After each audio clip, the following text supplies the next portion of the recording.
Kansas City? I'm your host, Glenn Brian Frizzell. Today we are taping at the historic Lincoln Building right here in the historic 18th and Vine District area. Today, joining us is a very special guest who is actually our neighbor. We have Miss Denise Gilmore, who is CEO of Jazz District Redevelopment Corporation. We'd like to welcome you for joining us here today. Thank you. Thank you so much for the opportunity to come and share and talk about the historic Jazz District. And it is very historic. Walking through the area, doing a general encyclopedia search on the web, you're reminded of all of the famous musicians who played and at one time or another worked and lived here. You have Count Basie, you have Charlie Parker, you have Benny Moten, Joe Turner. The list goes on and on. How important is the jazz history to the area? Can you give us a little general background? Well, we really wouldn't be sitting here today to talk about the Jazz District had it not been really for the migration of musicians to the 18th and Vine area. If you go back to the early, to the turn of the 20th century, in the 1920s, I'd kind of look at that as the beginning or during the period where jazz musicians started to migrate to Kansas City. Catalyst. Absolutely. And in addition, you go from the 20s, maybe all the way up through the 40s, the 20s and 30s and 40s, kind of as the heyday of the period. So you not only had jazz, but you also had the Negro Leagues. Mm-hmm. And so you had really two historic reasons that the Jazz District really became a popular destination. It also came about as a result of the political machine that was in place at the time that allowed the Jazz District to be a wide open place. So if you remember Prohibition in the 30s, it was during the Prohibition, which meant that legally there was no alcohol and no drinking. But however, legally, but however, 18th and Vine was determined by the political machine, or I should say the bosses at the time, that it would be wide open and you could get anything at 18th and Vine, legal or illegal, in the Jazz District. And as musicians and baseball and the businesses and people lived in the district and worked and played in the district, then it really did become a gathering spot. Also note that during that time, it was during the time of segregation. And so African Americans didn't have a choice of where to live. They had to live east of Truth, pretty much north of 27th Street, and then probably from about 12th Street, 12th to 27th, Truth to maybe, I'm trying to remember about maybe to Prospect or maybe a little bit further over than that. And so if you kind of look at that, that was the area where the black community lived. And without a lot of choice and options in terms of where to live. So you had a thriving district. The 18th and Vine Jazz District, or the 18th and Vine neighborhood at that time, was thriving because as African American people, we didn't have a choice of where we could live, where we could shop. Our churches were in the district, our schools were in the district. And so that gave you the density in order for black businesses to be successful, because where else were we going to shop? Where else were we supported our own. We actually patronized our own. We worked in the schools in the area. The pastors, so everybody lived together.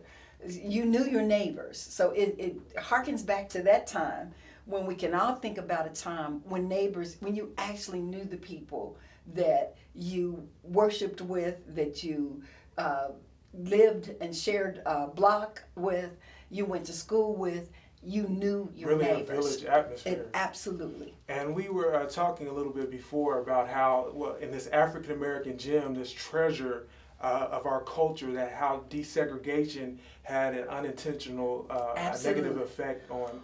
Well, I always go back to really the unintended consequences. Unintended consequences. Every time a lot of times when we do things as well-meaning, I don't think any of us would argue that the civil rights legislation wasn't on time and appropriate, and that was something that we all wanted. We wanted equal rights. We wanted to be able to live wherever we wanted to. We wanted to be able to go to schools wherever we could. We wanted those color barriers and all those lines taken down. Great, yes. But with that desegregation and integration, that means now black people had a choice. We could live where we wanted to live. We could go to school where we wanted. So now you have a couple of things happening. About the same time in the 50s, when the popularity of jazz started to decline, and the musicians started leaving the jazz district because they weren't able to get the work that they had gotten in the past, the nightclubs started to close. So that trend started in the 50s.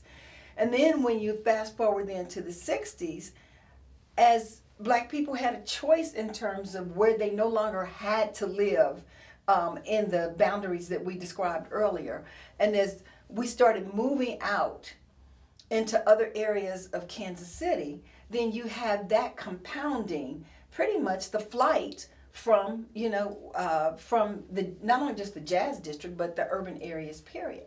And I would say that certainly was an unintended consequences, because as people moved out and businesses generally follow population, because you want to be located where there are actually people that can patronize and support you. So an unintended consequence, and we see this not only in Kansas City, not just in the jazz district, but I would argue throughout our urban neighborhoods, you see the same result. And then throughout the country, you see where traditional black neighborhoods that had the culture, the heritage of the African American community pretty much disintegrated, deteriorated, because people no longer live there. And so when people move out, then the buildings deteriorate. Eventually they get torn down. And then, you have very little to show for what took place. So that's kind of where we started from. Mm-hmm. And I think that then you have to really harken back and bring it then to Mr. Horace Peterson, who for years, Mr. Horace Peterson, absolutely, who recognized that we had a gem that we were going to lose. And he, I would say, almost was a voice crying in the wilderness to try to get people to understand that we were losing our history. And he started collecting archival information about what went on, not just in the jazz district, but in Kansas City with African Americans. And ultimately, he started the Black Archives of Mid-America.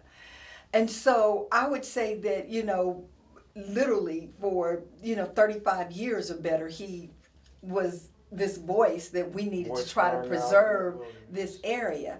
And then along with the early BEU, that they then started trying to acquire property to try to keep it from, going to other hands and to people that may not have the same sense that this area needed to be preserved. And so then you fast forward really to Congressman Cleaver, who at the time was City Councilman Cleaver, who started the Cleaver Plan and recognized that it was going to take resources. If we could talk about what needed to be done, but when everything is said and done, it was going to take resources, in other words, money, in order to really get this the redevelopment and preservation effort started. I would argue that what largely we were looking at is the heritage preservation of the 18th and Vine Jazz District. So with the Cleaver Plan, when that was passed, then it not only provided money just to build the museums, but it also provided funds for other projects throughout the city. I think it was maybe some funding in there for the some of the bridges and some of the other cultural institutions in the city as well. And so then as mayor, then when he became mayor, that's really when the redevelopment effort really got legs. And he put together the the team to actually build the museums as the catalyst, because we recognized that the museums would be the cultural anchor of the district. And so the Negro Leagues and the American Jazz Museum were housed in the museum, as well as the restoration of the Gym Theater, which Pat Jordan led the fundraising and the effort to help restore the Gym Theater. So that was the catalyst. And then from that, Congressman Cleaver recognized that the museum, the business of running the museums was separate from the business of the economic redevelopment. And he created the Jazz District Redevelopment Corporation, the company that in which I work. And the mission of the Jazz District Redevelopment Corporation was the commercial redevelopment of the Jazz District. And just to be even clearer, the Jazz District is really 6 blocks. It's from 19th Street on the south, 17th Terrace or Buck O'Neill on the north, Paseo on the west, and Woodland on the east. So it wasn't a large area, even though we think in terms of a much broader area when we think of the Jazz District neighborhood, because we encompass Parade Park and Basie Court and Full Employment Council, Greg Kleiss. So it's a broader area in terms of the way we work and collaborate together. But by ordinance, the Jazz District was created, and those were the boundaries that were designated. Thank you for that lesson there. I know when we were talking earlier, you said that there are challenges in moving forward, but we can't really move back. The Jazz District won't be what it used to be, but the challenge lies in what can we create with community resources, network, people, business professionals for our Jazz District future. Can you comment on that? Yeah, I just think that, and I like to point that out, because what we really are focused on is how do we redevelop a cultural neighborhood, and that we embrace the rich legacy of our past. Mm-hmm. And so we want to look at, and that's why I say I look at it as heritage preservation. In addition to the historic preservation, the bricks and mortar, the buildings, what you see when you actually look at the external of the Jazz District, it's that we have to remember that it's what we want to preserve and celebrate the heritage. What took place in the district is what made it special. I would argue it's the people, the list of names that you started out at the outset. When we look at the Negro Leagues and what they contributed, it's what happened in the district. Mr. O'Neill in this story. Absolutely, yeah. It's what happened in the district that we're preserving more so than, in my mind, the buildings or a vehicle. But what we really want to preserve and celebrate is our heritage and the culture that took place in the district. So we have to, I think we embrace that we live, it's 2014, and that as a community, we live wherever we want to live, we shop where we want to shop, and we go seek out our entertainment and our dining experiences wherever we choose.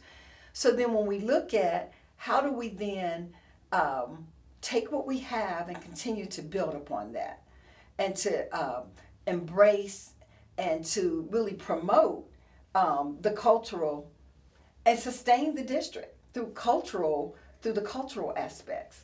So I'll look at, basically you start with, and I'll just kind of maybe share some of the accomplishments of Jazz District Redevelopment Corporation, because we recognize it starts with people. You have to have people actually living in an area. And I'll even go back to when Jazz District Redevelopment was created. Jazz District Redevelopment was created to focus on the commercial redevelopment. BEU still had the mission or task to do the residential. So BEU's task, at the same time JDRC's task was to focus on the 6 blocks with the commercial, BEU's task was to build housing around the district so that you would have people to help support the commercial. Retail always follows residential. you're rarely going to have successful retail without a population to support it. And so part of it was hand in hand. From 19th Street to 27th Street, BEU's task was to build housing. And that would be, single family homes, it could be multiplex homes of some sort.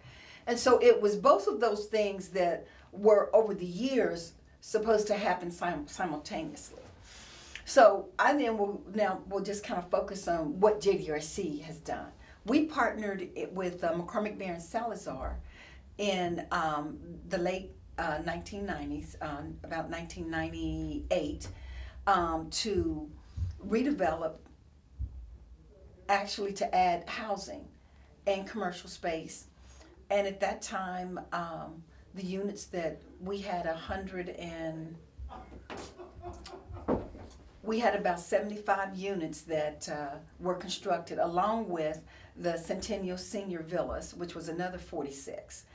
And so that was completed in 2002, as well as the redevelopment or the infrastructure that went in for the attic school parking lot to provide parking for the district. Are those residential buildings full with tenants now? They are 90%, they stay 90% occupied. In fact, I believe it, right now there are only 10 units that are even available. So it's not just those, but then in 2006 we completed an additional 75 units. And then in 2013, we completed the apartments at Highland Place, which added another 22 units. So we're looking at well over 250 units that have been added. And I think to have only 10 vacancies, and that generally is as soon as the apartments come up, generally they maintain a waiting list. So we stay pretty much to almost 95 to pretty close to 98% occupancy. So there definitely is a desire and demand to live in the Jazz District. And it makes such a big difference just in terms of safety, security, and really having the foundation for a successful neighborhood. Successful neighborhood. Can you tell us what upcoming projects that you're looking forward to working on in the district? Absolutely. And before I do that, I do have to toot my horn just a little bit and tell you about the apartments at Highland Place. That was 22. That was a historic renovation This is a of place the old, absolutely, the old Rochester Hotel. And then we also preserved 6 of the last residential structures. They were built between 1880 and 1920. So if you wanted to know how people lived at the turn of the 20th century, those houses are there to show you how people lived. They're small, but that's how we lived. And at that time, people didn't live in large mega homes, as people do today. And so we're very pleased that we were able to preserve the Rochester Hotel and those houses. They've been recognized with the Capstone Award by the Kansas City Business Journal. The state of Missouri is actually awarding the apartments at Highland Place a Preserve Missouri Award, and that ceremony is going to be in Jefferson City on March the 6th, as well as the local Historic Kansas City Foundation also recognized the project. And we're also a finalist for the Cornerstones Awards that are going to be held in May. So I always think it's good if we celebrate, when we have something good to celebrate. Absolutely. Absolutely. So in terms of upcoming projects, we're now working on a plan, and you'll be hearing more about it over the next couple of months. Collaboration with Mr. Ollie Gates as well as the city to really take a look at the remaining vacant parcels and how we can collectively put a plan together to move forward with the redevelopment of those parcels. So we're pretty excited about that, and we're going to be sharing more about that over the next couple of months. We'll be going into a little bit more detail. We did just complete a pre-development study for the Boone Theater. We did a community placemaking, had a number of meetings throughout last summer to look at the redevelopment and restoration of the historic Boone Theater. And we're excited about that for the possibilities that may be able to become a permanent home, possibly for one of our our local dance and performing companies. I'll say it generic like that.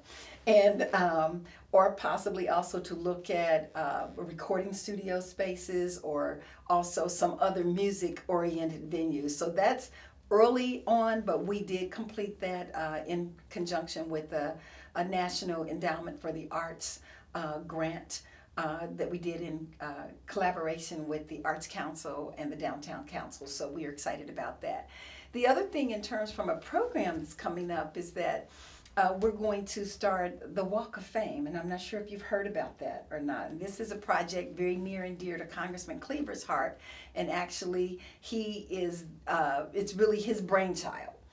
And it is it's very similar to the Hollywood Walk of Fame, to memorialize those great, jazz musician greats in the sidewalks along 18th and Vine, so that each year you would have an induction ceremony, and then perhaps a concert or something else, other activities around it.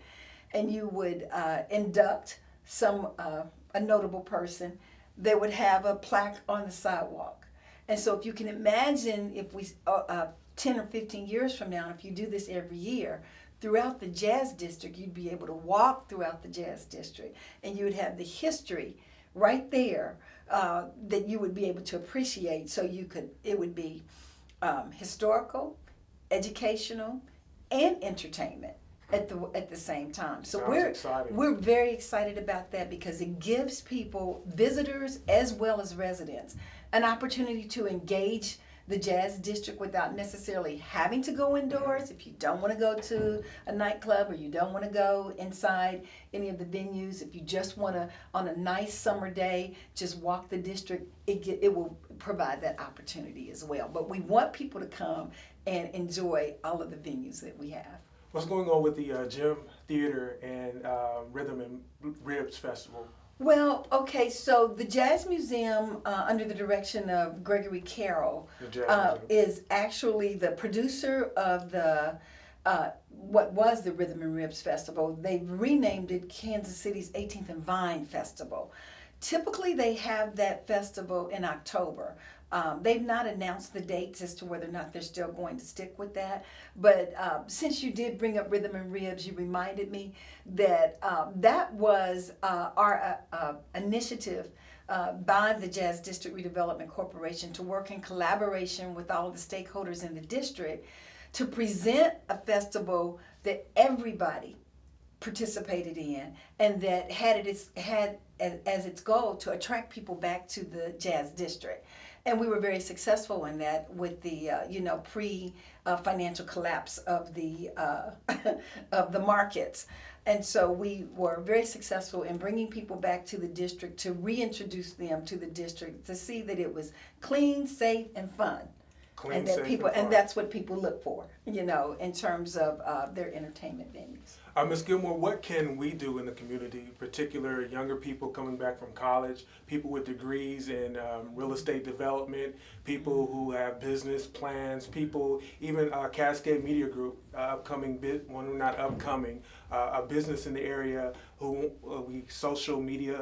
we have social media following, and we really want to network with people. What can we do as a community to bring in the whatever redevelopment needs are to the community? Well, I would certainly say that we have a Jazz District Compact, and we meet monthly, and it's open to any stakeholders in the Jazz District. When does that meet? It meets typically the third Monday of each month at 3 o'clock. And it's called? The Jazz District Compact. The Jazz District Compact. And we welcome anybody that has an interest in promoting and helping the Jazz District be successful. We work on things that together, the marketing of the district, if there are festivals, if there are things that we can work on together to help attract people, to help make the experience of our residents, the people that work here, a positive experience. That's what we collaborate on. So that certainly,